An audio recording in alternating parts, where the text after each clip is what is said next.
Let's dive into the story of a girl pretending to be ruthless to survive a household of psychopaths, becoming their absolute favorite. But the second she opens her eyes, she gets a cold warning. She must learn their ruthless family rules immediately. To stay alive, she must obey. Standing right there is a dark-haired man identical to Hiron, her favorite novel character. He is the terrifying leader of the Northern Bato family, who has just adopted our main character, Viola. In the original book, the little girl awakens a brutal talent and takes over Bato, but ends up miserable and completely alone. That tragic ending broke our main character's heart, and she always wished she could give them a happy ending instead. Looking down at her tiny hands, she wonders if she has somehow become Viola inside some incredibly bizarre dream. She knows Hiron adopted her after seeing her potential as a prodigy assassin, just to motivate his direct heirs. Believing it is just a dream, she decides to do whatever she wants. Suddenly, she calls the Duke with a sweet smile. "Are you my father now?" After Hiron confirms it, she remembers the original Viola, who eliminated every heir just to be loved like a real daughter. Even if it is just a dream, she wants to help her achieve that wish. Boldly, she asks, "I heard Bellotto values rationality above all. Why could I not choose my own father?" And pay attention here, because this crazy boldness leaves the man completely speechless. The butler frowns in annoyance, glaring at her to warn her not to speak another word without permission, but she knows Hiron prefers direct provocation over submission.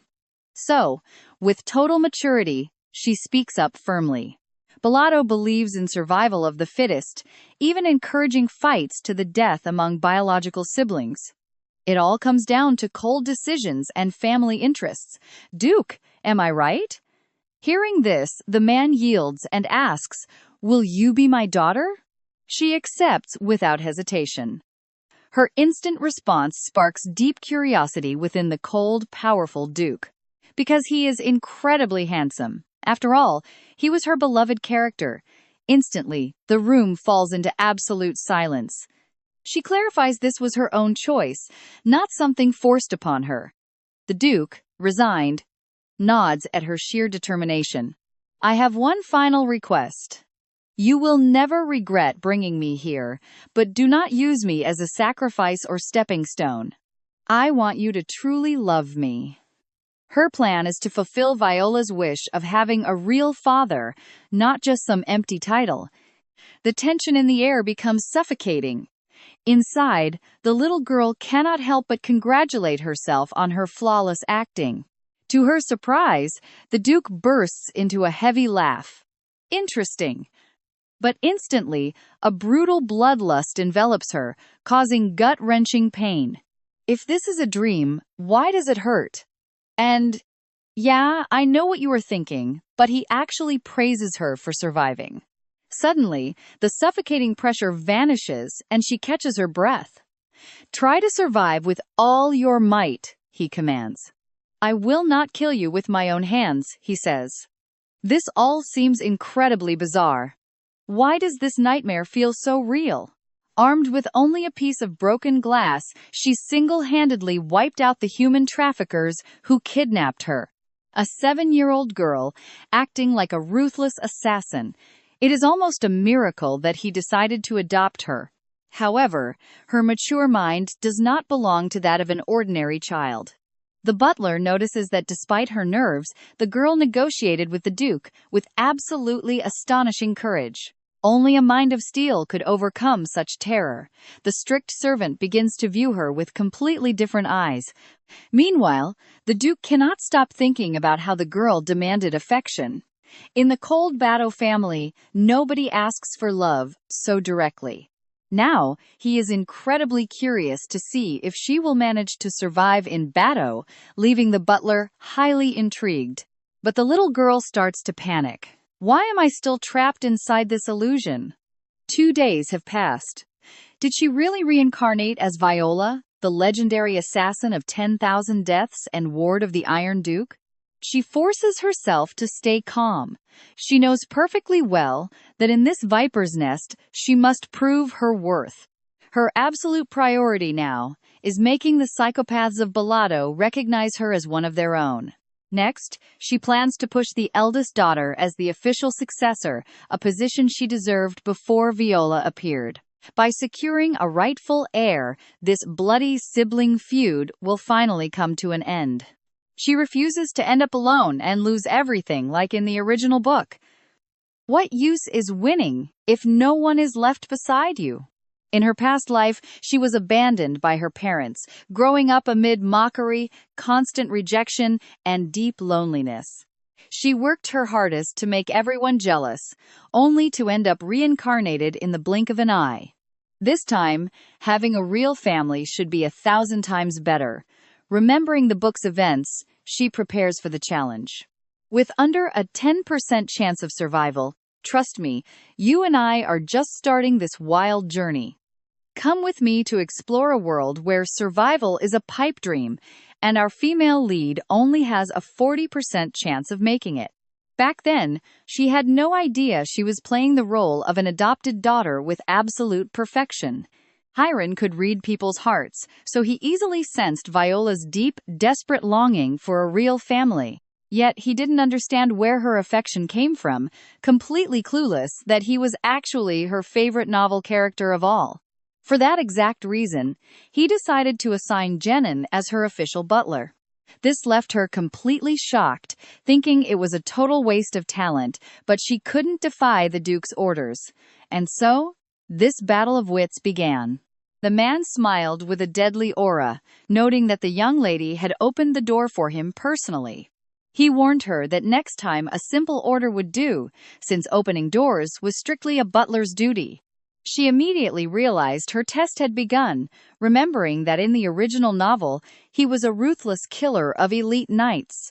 At first, he didn't see her as a worthy member of Balado, so he constantly tested her to judge her worth. Because of that, she couldn't just stay quiet. "Are you seriously trying to lecture me right now?"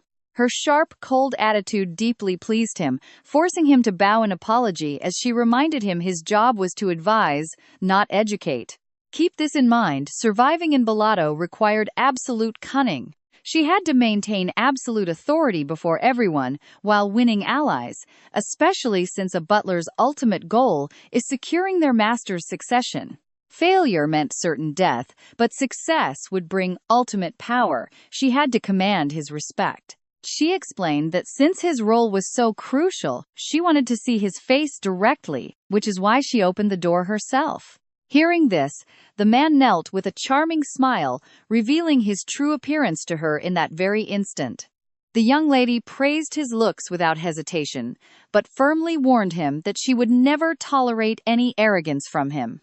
Her sudden, intense bloodlust completely caught him off guard.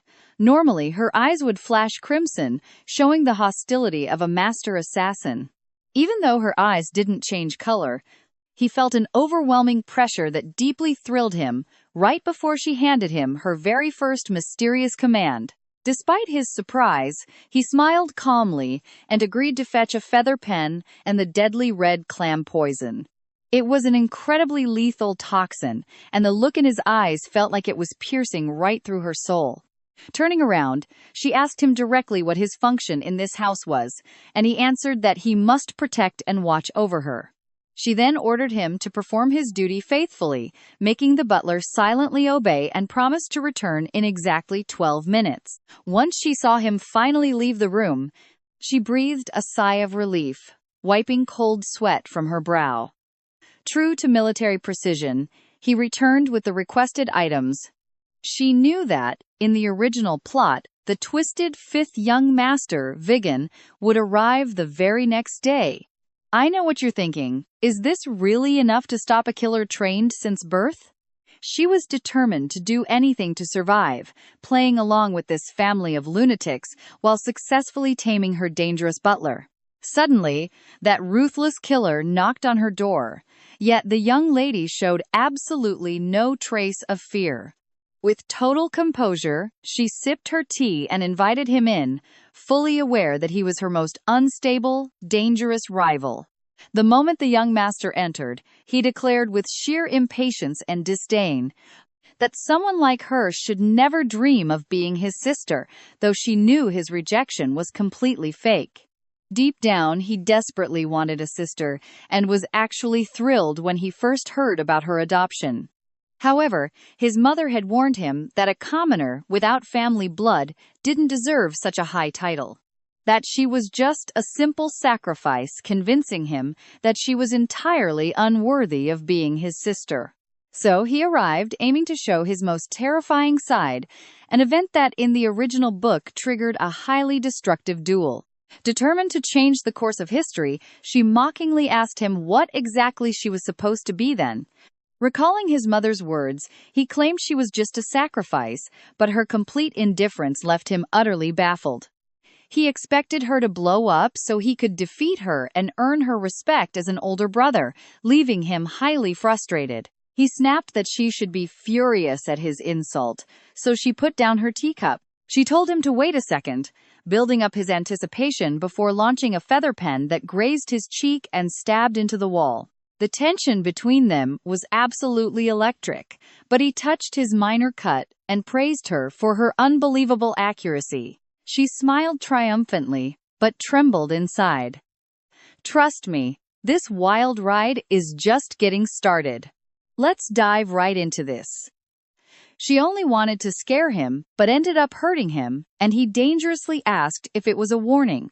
Then his face completely shifted and he burst out laughing, saying she was a highly interesting sacrifice who seemed totally out of her mind. Then he asked her for a hug, and that incredibly adorable look almost made her completely lose her grip. But in Bellotto, a hug didn't mean affection, it was just a calculated way to scan the body and find weaknesses. Seeing him act so sweet while asking if he couldn't refuse, she decided to play by his rules. As they embraced, he laughed arrogantly. "I like you a lot. I wonder which of us will kill the other first. I'm so curious to find out." Remembering how mercilessly this boy hunted her down in the original story, she swore she would drag him over to her side. While they held each other, a man interrupted the scene, introducing himself with a polite smile as the young lady's butler. The Duke gave the young lady 10 days, so please avoid provoking her at all during this time. He saw right through the hidden motives behind that embrace, threatening to report everything with absolute honesty to the Duke. But couldn't they talk without standing so close? Hearing this, an annoyed vegan grimaced and reluctantly let her go. "I'm off. See you later, little sister, or should I say, sacrifice." The moment he finished speaking, he collapsed right onto the floor. Now, pay close attention here. His world spun and he fainted, while she coldly ordered them to carry him back. Though the red clam poison had taken effect, he would wake up soon. The butler couldn't help but admire this magnificent welcome. The young lady had scored an absolute victory, and he asked if that was why she wanted the feather and the poison. She put on a perfectly calm face on the outside, but inside she was terrified, begging him not to ask any more questions. "If he asks, it's because I transmigrated and have the original script." But the man pressed on with another question, making her heart race. Did he discover my secret? But he only asked why she hugged young Vigan, making her sigh with pure, absolute relief. She thought he would question her about why she prepared so far in advance, but in the end, she hid nothing. An embrace exposes an opponent's vulnerabilities, but young Vigan could also uncover her own weak spots in the process. Hearing this, she smiled and asked him if he really thought that would be a problem, leaving the man completely shocked. For a 7-year-old girl from the slums, such advanced knowledge could only stem from a natural, deadly assassin's instinct. He praised her dazzling confidence and, right after, drew a massive dagger that gave the poor girl a massive fright. Unexpectedly, he leaned in toward her dress with extreme gentleness, just to snip a tiny loose thread off her sleeve. "I know what you're thinking, this wasn't in the original story. But wait, there is more. I must report to the Duke, but I plan to show you the contents first to prove I am your loyal servant." Once again, a drastic shift happened. Reading that she possessed the instinct and ambition of an heiress, she was utterly baffled. How on earth did I not know that? Did I actually have the imposing aura needed to lead the Boleto clan? She was left confused all over again, completely unaware that he did this because he saw the young lady's staggering talent. That was why he would strive to make her the next duchess, even though she had no desire to become a ruthless killer. She looked up at him with innocent eyes, begging for mercy. But the man totally misread her look and was moved to tears. He promised to do his absolute best to fulfill her wishes. Even though the plot's direction gave her a massive headache, she had to push forward. Right away, she ordered him to bring the family tree. Meanwhile, a mother holding a whip questioned her son about the girl, and he replied that she was highly intriguing. She was furious at him for being so soft on the enemy, so Vigan quickly corrected himself, saying they had to crush her. "If I make a mistake, I must be punished," he replied like a machine, and his mother nodded in satisfaction. Seeing his mother's hand bleed from gripping the whip too tightly, he submissively got down on his knees, ready for his punishment. His fragile appearance didn't move the woman, who raised the weapon, mercilessly whipping him until her own hands were raw. The young boy, always so proud, didn't make a single sound. He only trembled as he cried in silence. Little Viola was also exhausted after dealing with those two highly dangerous individuals. But she had to keep proving her worth to the Boleto clan, because failure here meant certain brutal death. Dressed in her robe, she remembered that at this point, the devoted Vigan still feared the whip would hurt his mother's hand. She quickly called her butler, asking him to take her to Vigan's room, intending to win his absolute loyalty once and for all. And that's where we leave it today, with her determined to win them all over as the bloody boy whispers under the starry night. "It's all my fault. I am bad. Get ready, because you and I are about to discover that this killer brother was just a poor, manipulated child." Ignoring the locked door, she ordered the clever butler to open it, only to be completely horrified by the overwhelming stench of blood. The words in the novel were nothing compared to the brutal reality of young Vigan's suffering and exhaustion. Suddenly, a man appeared claiming young Vig would not see anyone, making it incredibly obvious that he was the butler. But she demanded to see him today, which made the man swell up with pure rage like an angry pufferfish. "Shut up, Jenin. I am warning you." That was how the grand conspirator complained to the little lunatic. "He told me to shut up. What do I do? Can you stop him?" And right then, watch closely, he pulled out a dagger. "Even if it is tough, there is nothing I cannot do, unless you want to break the rules of the Eastern Castle." That instantly reminded him of the absolute main rule: violence and murder are strictly forbidden inside the Eastern Castle. Realizing the kid would actually stab him, he quickly hid his bloodlust behind a polite and gentle smile. Gulping in fear, she decided it was best to escape, so, playing dumb, she walked right past both of them. Seeing her walk away, Jen silently drew his sharp dagger. Both immediately flipped their attitude, praising each other's cunning as the man congratulated him on serving such a powerful lady. She does not even have to try it, is as if she was born to be an absolute ruler.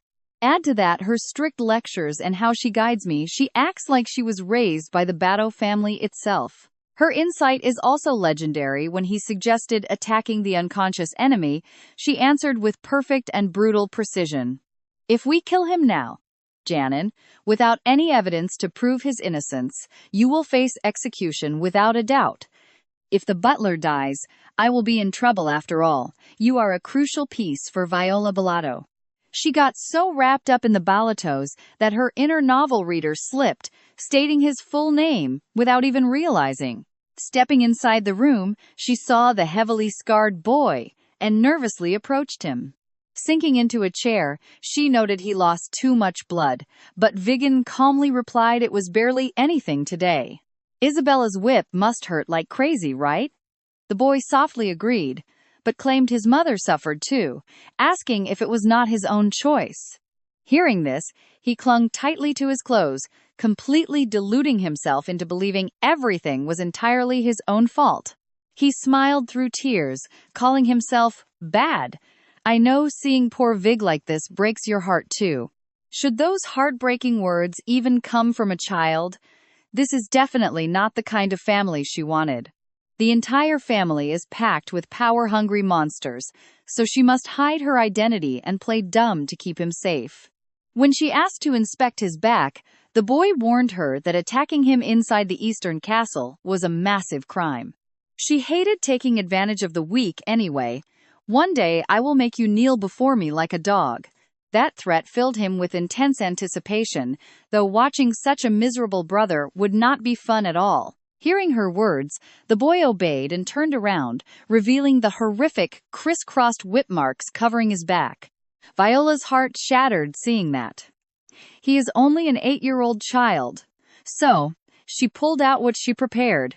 With a terrifying level of innocence, the young boy asked if it was a knife, poison, or maybe acid. He instantly felt a sharp pain that stole his scream, trying to pull away, but she held him, explaining it was medicine. A special poison? To keep up her villainous act, she ordered him to heal quickly so she could have the pleasure of killing him herself. In truth, she just wanted his suffering to stop, when suddenly the little boy whispered that he felt very strange. Fearing she did something wrong, she watched him touch his chest, murmuring that he felt a weird sensation deep inside. It hurts right here, and with that, his tears fell like broken pearls while he tried to catch them in utter confusion. Why am I crying when I am smiling? Did you poison me? When? You really are incredible. Then he noticed Viola's expression. Why are your eyes red too? Did they poison you? She quickly covered it up with a joke. A young master of the Bados crying. Am I not supposed to cry when I am feeling sad? If his mother did not beat him, he would not be sad. But he lied to himself. Do you want me to tell you why you are sad, brother? It is because you have suffered such unfair oppression in this Eastern castle. The rules protect everyone under 10 years old, and anyone who dares to break that law will face certain death. This forced the judgment of her law-breaking crime to be delayed, though the woman felt strangely pleased with how everything unfolded. To be a true king, Vig must kill me himself. You grew up, baby, and that makes me happy. What a wild ending you and I just witnessed. Get ready. Because you and I are about to watch a mother force her own son to become a demon. Following her death, he turned into a ruthless monster. Viggen knew his mother was wrong, but she was still his family. To stop him from becoming a total monster, she coldly warned her son if they did not stop him now, he would end up killing his own mother. That is the rule of East Castle. He stayed silent, only saying, Mom gave me a mission. He spun around suddenly, flashing a pure, innocent smile. Do you want to play with me? I heard it is super fun. He looked so incredibly adorable she wanted to hug him, but she held back her instincts and agreed to his game. For their very first training session, the butler prepared a short dagger coated in a lethal poison. He warned her to be careful. One tiny scratch would end her life. She was terrified inside, but pretended not to care. This is just a game. I do not feel like using poison. He obediently wiped the blade clean and smiled, wishing her luck. He would tag along, but would not help her directly. The game was simple ambush, a small group of bandits. She already knew the main character of this novel would show up here. Now pay attention, because we are finally going to kidnap Scratch That. Meet the male lead. On their way, he complained that the carriage was incredibly boring compared to riding a horse. She just told him to go ride one. That immediately ticked him off. Why talk to me like that? Viola is 7 and Vig is 8. You should call me older brother. His childish attitude made her sigh. After all, he was just a kid. But a second later, he completely stunned her. I have killed 10 more people than you. You will see how cool I am. Hearing this, she immediately cooked up a plan. This mission was way too risky for a reincarnator, so she told him since he made the game, he should go first. If you get tired, I will help. Honestly, she was just manipulating her brother to do all the work so she could survive. This completely fired up Viggen. He proudly boasted that he would take care of every single bandit himself. Upon arriving at the outskirts of the bandit camp, the entire group slowly started climbing up the mountain. To their surprise, the place was dead silent. Vig played with his lethal blade, curious why the defenses were completely abandoned. Catching the sharp scent of fresh blood, he got excited, but all they discovered was the unburied corpse of a child. Seeing this, she realized the male lead had arrived. He used to live with his family, surviving on his incredible hunting skills. His ultimate dream was to become an elite hunter and bring his sick sister to a temple to heal her. But that very day, his entire world shattered. Returning home, he found his father dead on the floor and his sister gone. Heartbroken, he set out to find her, praying she was alive.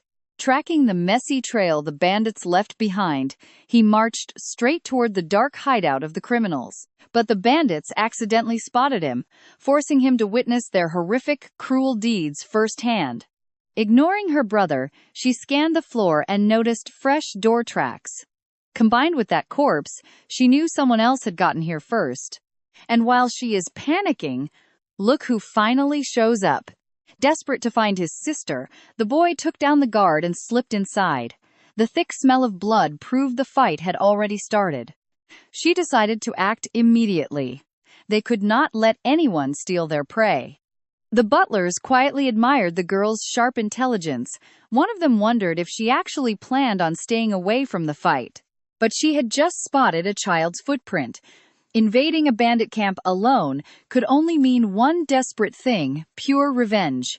Amazingly, he was still breathing. Judging by the chaotic noise inside, he had not managed to finish his mission yet. Such incredible intuition made the butler respect her even more, swearing to make her the sole heir of the family. A sudden chill ran down her spine. Following the dusty tracks, she pushed open a door and found exactly who she wanted. The male lead was standing right there, but seeing him up close left her completely shocked. How could he possibly be here? As he stepped closer, she caught a glimpse of his leg, revealing a triangular black mole identical to her first love. They had grown up together in an orphanage. Back then, he was the sweetest, most handsome boy, the light of her life. Just as she was about to confess her love, she heard of his tragic death. So why on earth was he standing here? Their eyes locked, making her heart race wildly. But the moment the boy saw her, he mistook her for another ruthless bandit. Exploiting her shock, he pressed a sharp blade against her neck and roared, "Take me to your boss or she dies." The butler's eyes turned pitch black. How could they let this happen? You dare point a blade at my lady? This terrifying bloodlust instantly froze the boy, and trust me, you and I are about to see things get insanely tense. All right, come along with me to watch this girl drop the boy in one hit, pinning his back as she desperately presses a cold dagger against his cheek. What would happen if I moved it just a little to the side? Her out-of-control body made her suspect Viola's sleeping spirit had awakened, silently praying he would find a way to hold her back. Having lost everything, he accepted his grim fate. Yet, she refused to let someone wearing her first love's face fall into darkness, remembering her own brother's endless support. This time, it is my turn to stand right by your side. Just as she finally regained control of her body, she spotted a group drawing near. The butler admired her clever strategy, believing she exposed a weakness on purpose, though she knew that flaw belonged to the real Viola, not her. She wondered if this terrifying slip was just a side effect of transmigration, luckily stopping her hand before stabbing Twant. She will turn him into her toy. The ever-attentive butler has already collared him. Show it to me first. Hearing those cold words, magic surged as the iron shackles suddenly glowed with a brilliant blue light. Suddenly, the boy was hoisted up by heavy iron chains, leaving the curious butler wondering what his lady would do next. Since he is a biting dog, he needs discipline first, right? The cunning butler understood instantly and took his leave. Now pay attention, because the moment they are alone, guilt consumes her. Saving him means facing the brutal Bellotto family discipline. Staring at a face identical to Hanjin's, she finds herself completely unable to hurt him. Right then, the boy slowly stirs, only to realize he is tightly bound hand and foot. His fiercely hostile glare proves he is definitely not her first love, prompting her to coldly scold his miserable failure. You recklessly charged into the shelter, took out only 2 targets, and wanted to quit over a single scratch. But how could a wealthy young noblewoman ever comprehend the sudden, tragic suffering of ordinary commoners? Secretly, she knows his pain.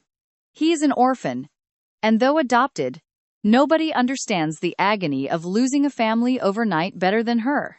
I know what you're thinking, but she is determined to protect him, avenge his loss, and save his life. You know how to pay me back, right?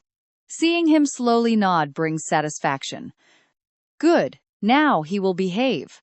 Reaching out, she commands him to stay at her side, hoping he will grow strong under her protective wing. In this brutal struggle for the imperial throne, she must build her own reliable faction right away. Confused but recognizing his final shot at revenge, he asks if his role is to act as her public dog. His quick wit pleases her, since playing her loyal pet is the only way he can remain at the Bellotto estate safely. By Bellotto law, any hound that dares snap at its master must endure brutal public punishment as a warning. Even though her cold words stung deeply, her warm gaze made him realize this chilling attitude was nothing but a clever mask. To save him from living with his deepest future regret, Viola steps in and offers to help him bury his beloved deceased father. Stunned by her kindness, the boy starts crying. Standing up, he prepares himself for the lashing, while she raises the whip, warning him to scream as loudly as he can. The long whip cracks down, and watching the poor boy tremble in agony tears at her own heart. Knowing the butler is secretly spying on them, she forces herself to continue the cruel act without hesitation. Suddenly, her sinister little brother pops in, wearing an innocent smile while asking about her new toy. He is curious about her plaything, but mostly wants to know if she will apply healing ointment to him, too. This request leaves Viola speechless, because showing mercy now would trigger her brother to instantly murder the boy. Deeply confused, she plays the dominant older sister role, especially after he smugly hints he still plans to kill him. Blind to her brother's raging jealousy, she argues, "Destroying my toy means damaging my personal property," which infuriates Viggen as he sulks at her demands for an explanation.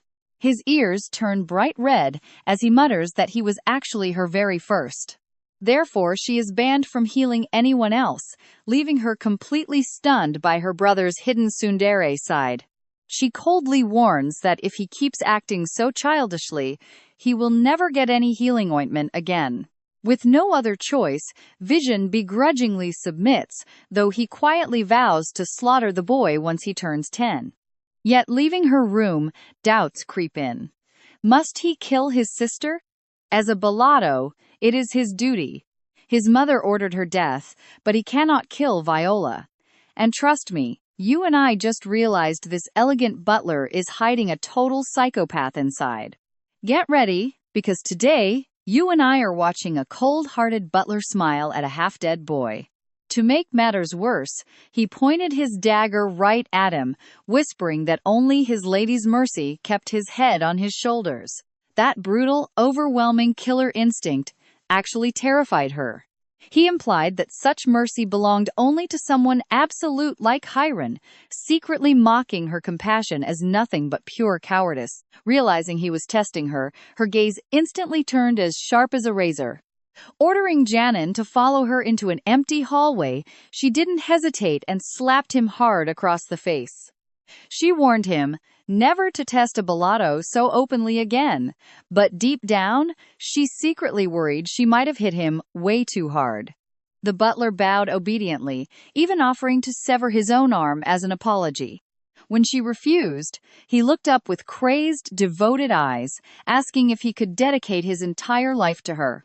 "How would you even serve me then? Next time, think carefully before you open your mouth." Her unbelievable composure at just 7 years old left him in awe. If he hadn't activated defensive magic at that very moment, The bones in his face would have been completely shattered by her blow. She even broke through Vigen's magic shield, leaving a permanent scar. Absolutely brutal, wasn't it? Her innate magical talent was something that would truly leave everyone in absolute shock.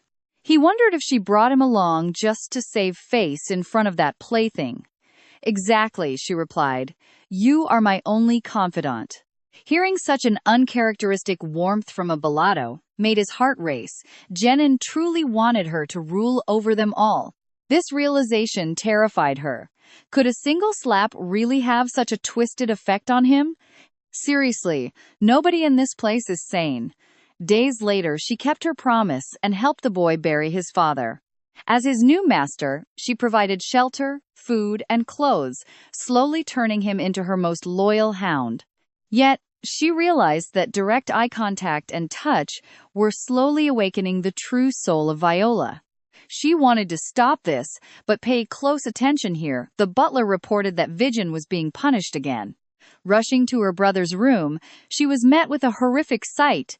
The poor boy lay helpless at his mother's feet. "Well, look who found us. Come on in. Vigen has been waiting right here for you." Standing before her was Isabella, her brother's mother and her father's political wife, holding the second most power in the entire family. Bowing elegantly, she greeted Duchess Isabella, noting that recognizing her so quickly proved she had prepared well. Indeed, this household was a merciless battlefield, and the tension between them was stretched to its absolute breaking point. "I know what you're thinking, but our main character didn't flinch at the mockery and stood her ground. Poverty might be noble and wealth superficial, but no poor mother would leave her own child in such a pitiful state." The Duchess pretended to stay completely calm, but her tone instantly shifted into something incredibly dangerous. "No outsider has the right to judge a mother's love," she spat. But Our Lady didn't back down, stepping closer to Vigen. "How am I an outsider? We are officially brother and sister now." Seeing the dark marks on Vigen's neck, she realized his mother had used poison. Warned not to cross the line, she suddenly stood up tall. "All children under 10 in the Eastern Castle are protected by law. As a lady of this house, you broke the rules." Yet the woman showed zero guilt, claiming she was simply training her son strictly so he would never drop his guard. This is a massive gamble, as she relied on her butler to secretly record this injustice with his recording magic. Suddenly, the dangerous woman lunged forward and grabbed our main character by the throat with terrifying speed. She barked orders for the butler to freeze, but Our Lady just smirked. That desperate panic only proved her guilt beyond any doubt. The butler coughed up blood under the pressure, and seeing her twisted plan succeed, the cruel mother destroyed the recording device. Only then did she release her grip. Viola's performance was flawless, proving this upcoming welcome banquet would be highly entertaining. Even so, her eyes remained fierce and empty of fear. She coldly thanked her for the welcome, despite the damage already done. Her cruel nature had been laid bare right in front of Vigen. Seeing her son finally stir, she turned and left immediately. Gently, the young lady began treating his wounds, knowing all too well that his mother's actions were pure abuse, not love. Hearing her brother groan in agony, she playfully teased him, asking if he was usually much better at taking punches. Instead of getting angry, he muttered that he was the only one allowed to defeat her, and no one else would ever take her life. And trust me, that chilling vow to end Viola is just his twisted, devoted way of swearing to protect her forever. Trust me, you and I are going to love this story where she suddenly tells him to lie down, knowing Vigen suffers from terrible insomnia. This definitely made the guy curious about how she would pull it off, instantly thinking of sleeping pills or anesthetics. Sighing softly, he asked her to lie down first, staring at Viola and noticing just how tiny her hands actually were.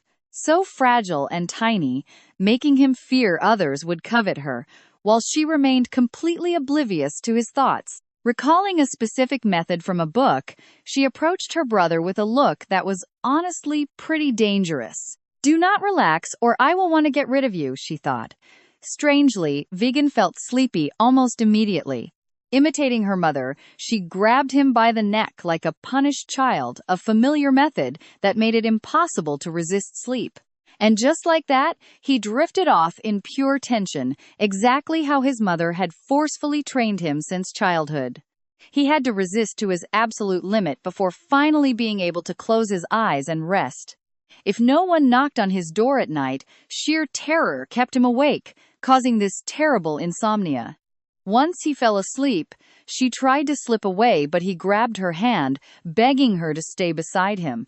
He did not want to be alone or suffer in his nightmares, so she gently wiped his tears, telling him not to cry. Under the nightlight, they snuggled up and slept, until she suddenly woke up to someone calling her name. The butler had to report to the Duke by morning, so he felt guilty waking her after seeing her true nature.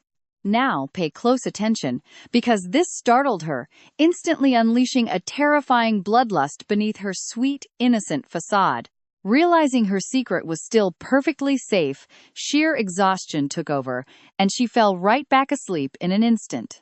The butler sighed in resignation, yet he gently brushed a few stray locks of hair away from her face. He had to admit, seeing her sleep like this made her look incredibly adorable.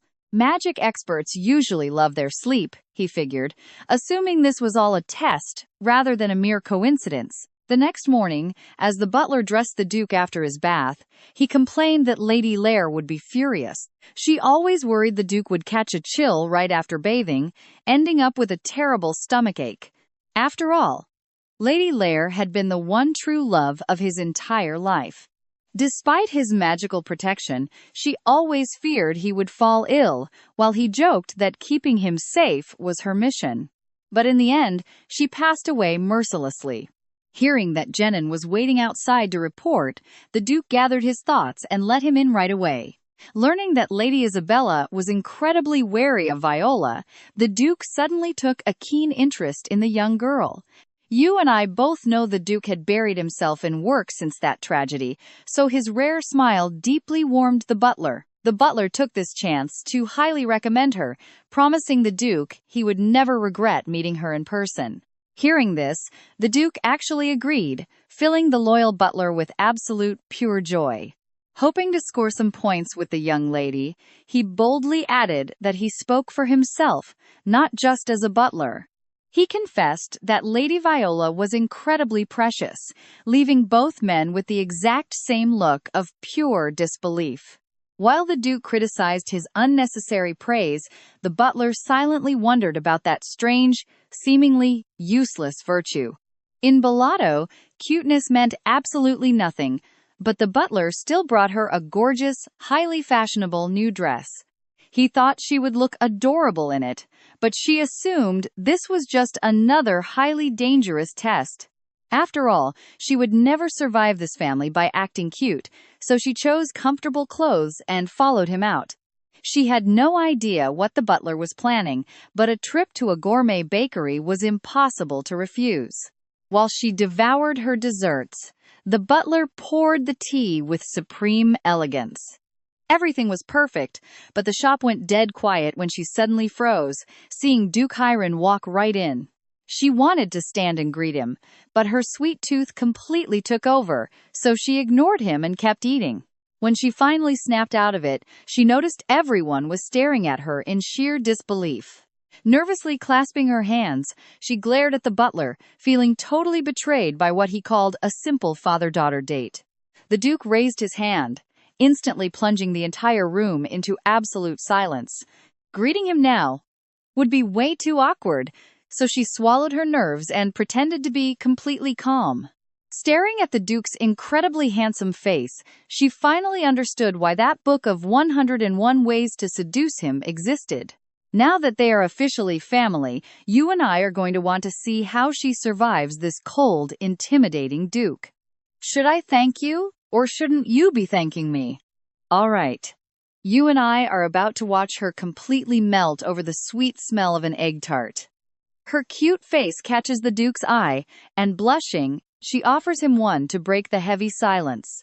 The Duke is confused. If she hates sharing so much, why give it to me? Aren't you my dad? Warmth floods his chest as he reaches out to wipe cream from her lips. Hiding his soft side, he responds with a sarcastic tone. I have never seen a balado with food on their face. Back at the Eastern Castle, everyone bows in absolute respect. He genuinely wondered why she did not do the same. Feeling bolder after eating, she replies eagerly, If Dad wants me to, I will. But if you dislike it, I won't. Those sweet words were exactly what Madame Lair used to say. But believing it is a fake act to please him, he coldly snaps back. A balado must always behave like a true balado. Slamming her cup down, she firmly warns him that asking him to be her real father was no joke. So I demand you value me. Her intense gaze leaves him speechless, stopping the butler with a sharp final order. See you at the banquet. Once the Duke leaves, she bursts into tears, knowing her calculated drama is working. Watch closely here, because she knew exactly how to crack his cold defense. She isn't naturally the cute type, so she decides to win him over with a calculated, emotional play. On his carriage ride back to the estate, he cannot stop picturing her soft, innocent face. Little kids always get messy, and that is why Jenin finds her so endearing, showing a soft, fond smile.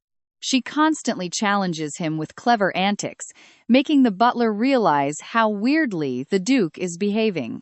Exhausted upon returning to the mansion, her loyal servant stays close as she reviews several unconfirmed plans. Then, she orders him to bring in the novel's true protagonist. All right, you and I are diving into the moment Our Lady tests his physical potential, making the poor innocent boy blush like crazy. As she feels his athletic build, she realizes they will both be completely fine as long as they never actually hug. The young man gets a strange feeling he has met her before, even though he knows that is impossible. Remembering the novel's plot, she knows his body is literally blessed by nature to become a supreme master swordsman. So, she frees him from his magical restraints to start training. She does not want a loyal hound who forgets how to bite. She commands him to master the blade, promising to find him an absolutely legendary teacher.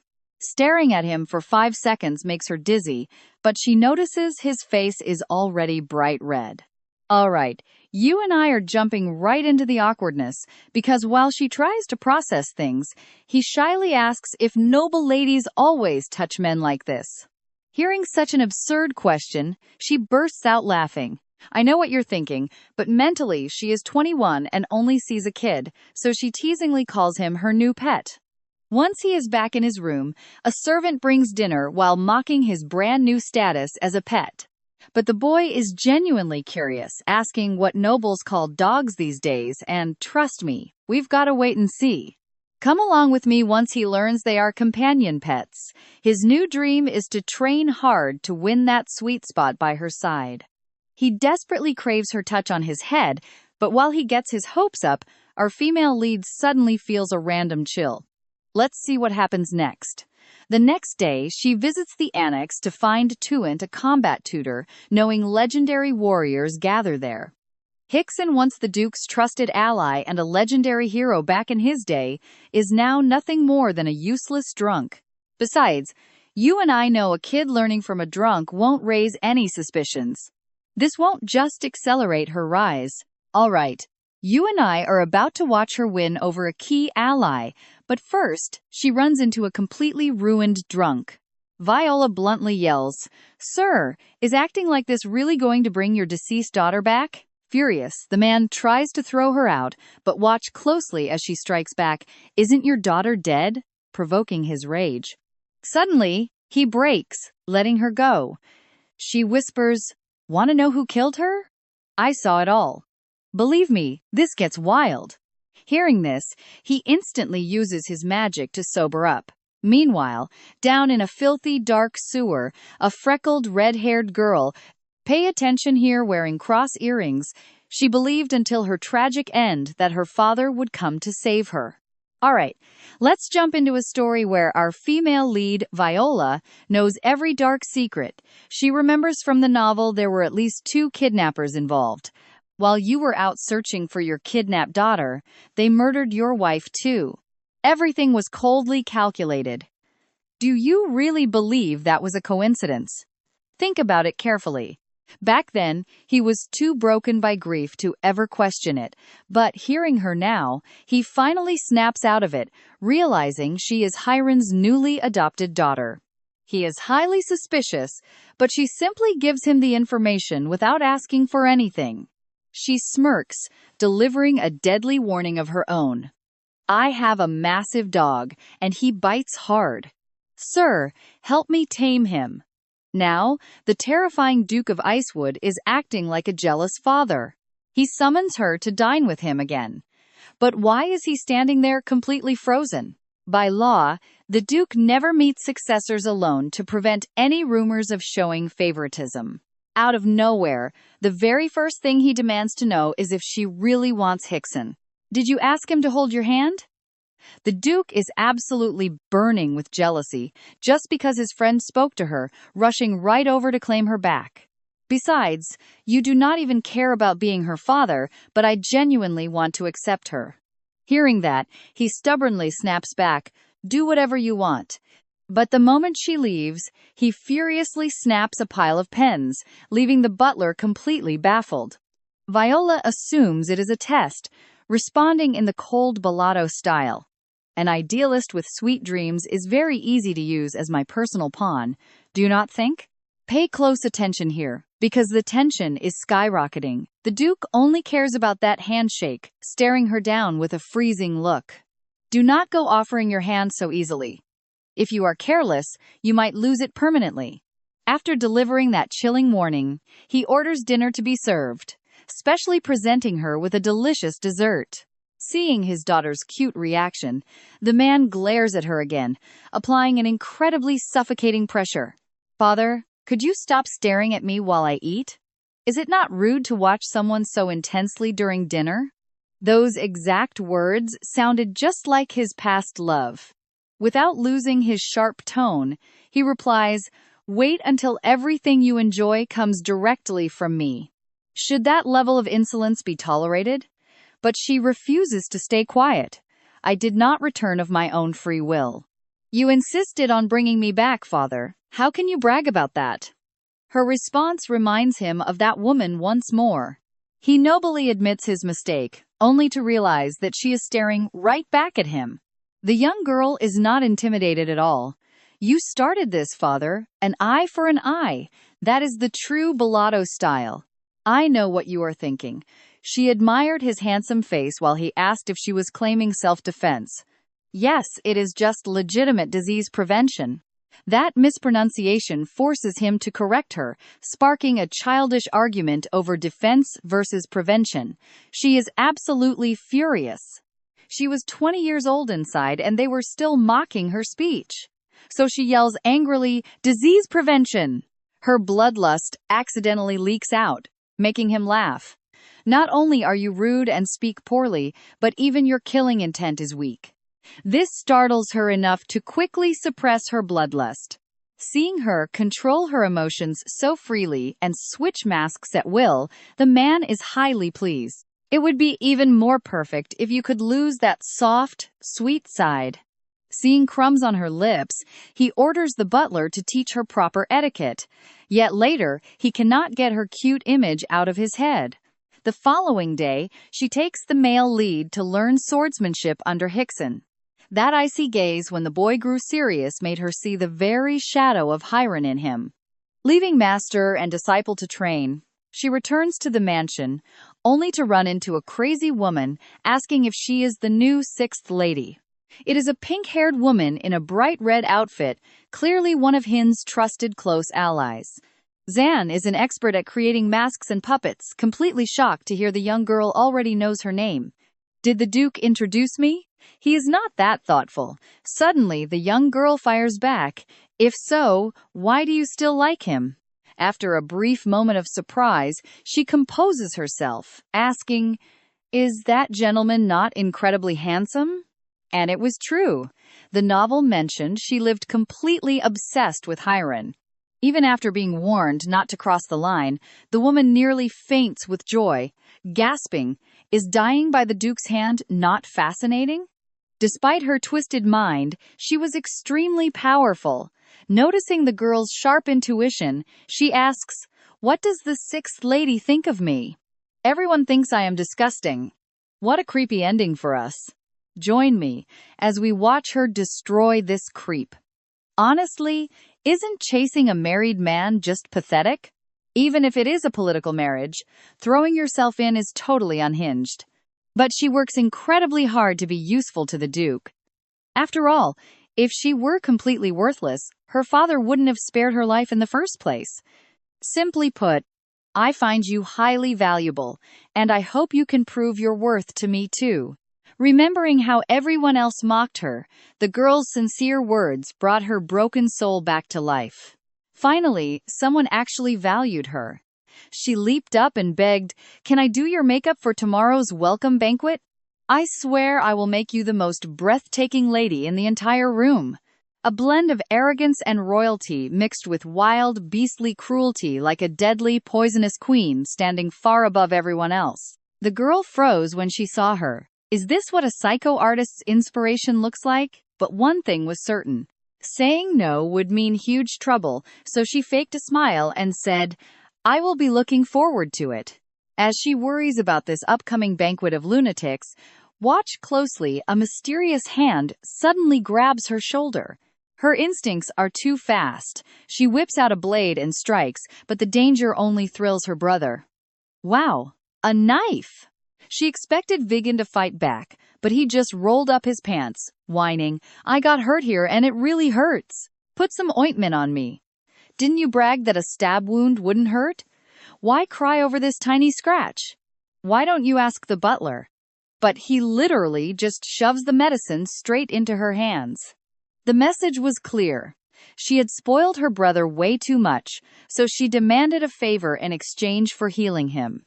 At first, Viggen refused, but 2 seconds later, he meekly submitted. "What do I do? Grant me one wish in the future." Even though the boy was shocked, he ended up agreeing just to get the medicine applied.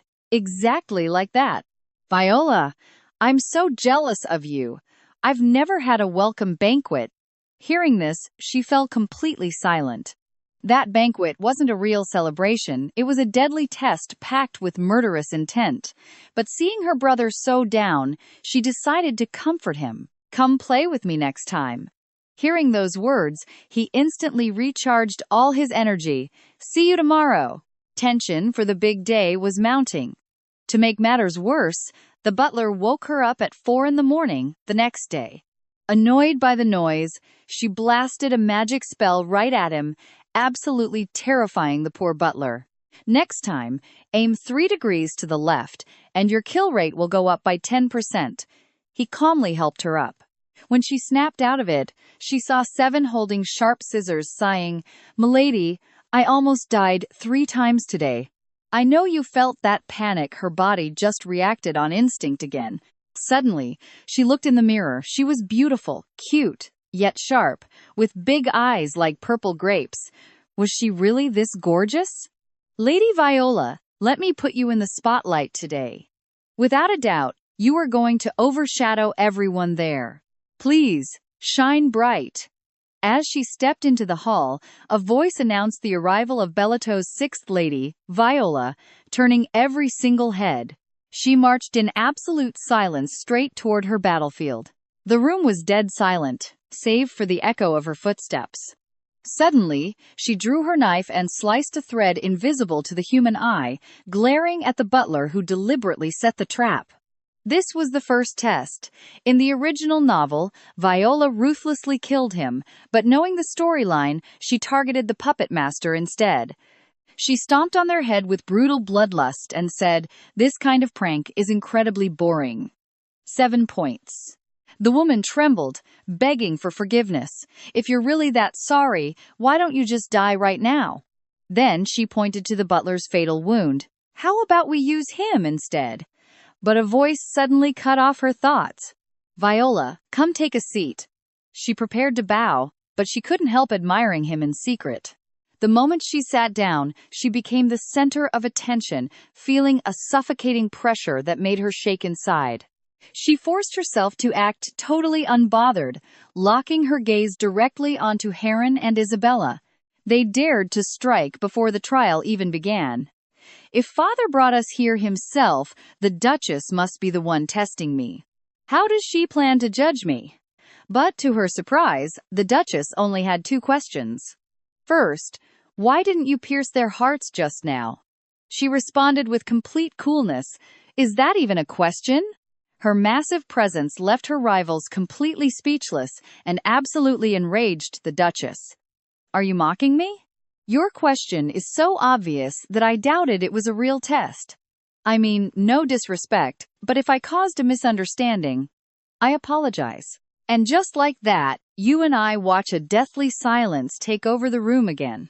All right, you and I are about to witness some absolute madness. The butler assures the satisfied Duchess that she doesn't care about her siblings.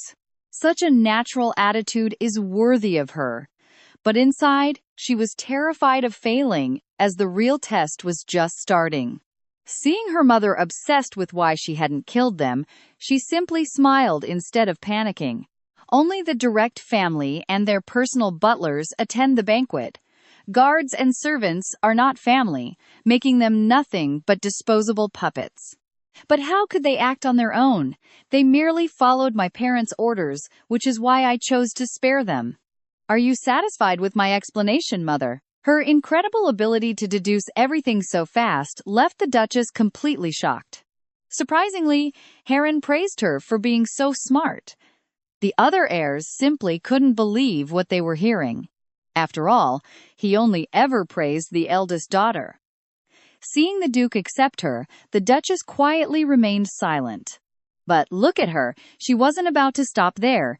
The Duchess's second question was incredibly obvious. Why did you dare to use a weapon right in front of us? Exposed, panic erupted as they realized how dangerous she truly was. The Duke stopped them just in time, giving her a complex look. She had genuinely managed to outsmart Isabella's clever trap. She was a Bellatu worthy of praise, especially considering her adorable looks and the deep affection she showed him. The man's mood instantly improved. Now watch closely, this is where it gets crazy. Her desire to protect him made him so happy he ordered welcome gifts, and she suddenly realized this was the Duke's final, lethal test. They were deadly poisons. Her mother mocked, asking if this was a special gift for their youngest daughter. It is excellent for your health. In the original novel, she threw the potion away, claiming she was stronger than her father and swearing to break his neck. But now, she planned to satisfy them even more. She calmly grabbed a poison, though madness flickered in her eyes. She knew exactly what they expected from her the moment she stepped inside. As she spoke, she smashed the bottle on the floor. Instantly, the carpet hissed and dissolved, splashing a few drops of poison onto her leg. What am I supposed to do, if you all want me dead? The butler had already stated she was the only Bellatu of her age. The woman praised her highly, saying she has an excellent butler. Meanwhile, he carefully applied ointment to her injured leg.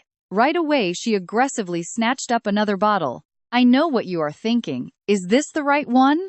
She provoked them, hinting at a familiar scent with a hidden story. Hearing this, the Duke completely froze. That specific potion had been created by Heron's true love. She wanted to be with him forever, giving him the viola poison and saying, "Come with me to a warm place." Heron wanted to die beside her, but his butler stopped him. You and I can see this family is unhinged. None are normal. They even named their adopted daughter after a deadly poison.